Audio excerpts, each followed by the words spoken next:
Non ci diremmo cose tipo meriti di meglio o che la lontananza vedrai che ci aiuterà. Le solite cazzate che si dicono di getto, concetti astratti su cos'è per noi la libertà.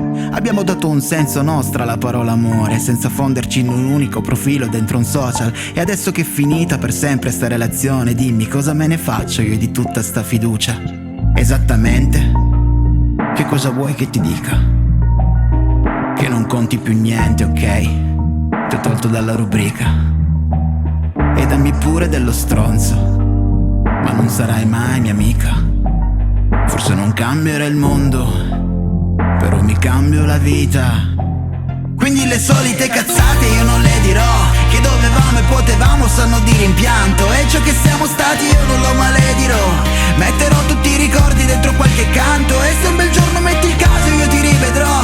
Eviteremo d'annoiarci con frasi scontate che finiscono di solito con un però.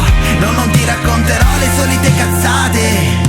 Si sa che sono cinico, non è una novità, e che non so addolcire mai questa realtà. Invidio che ci riesce, io non so come si fa, tipo i colleghi che fan dischi pieni di banalità.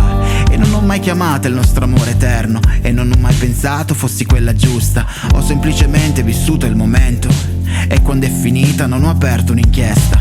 Poche le cose in comune per poterci amare, e forse pure quelle poche non le rifarei. Tra queste piaceva ad entrambi il fatto di volare. Il problema è che lo facevamo da diversi gate, onestamente.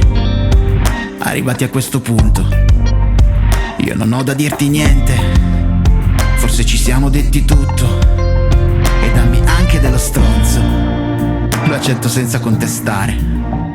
Forse non è cambiato il mondo, però è cambiata la visuale.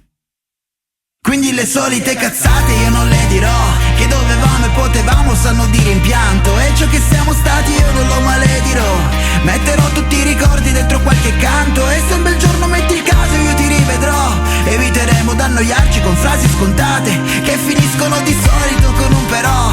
No, non ti racconterò le solite cazzate. Quel treno ormai è passato e non ripasserà. È stato ciò che è stato, ma non ricapiterà. Io sono cambiato, se è meglio si vedrà. Ma non farò niente, non dirò niente che cambi il presente perché non mi va.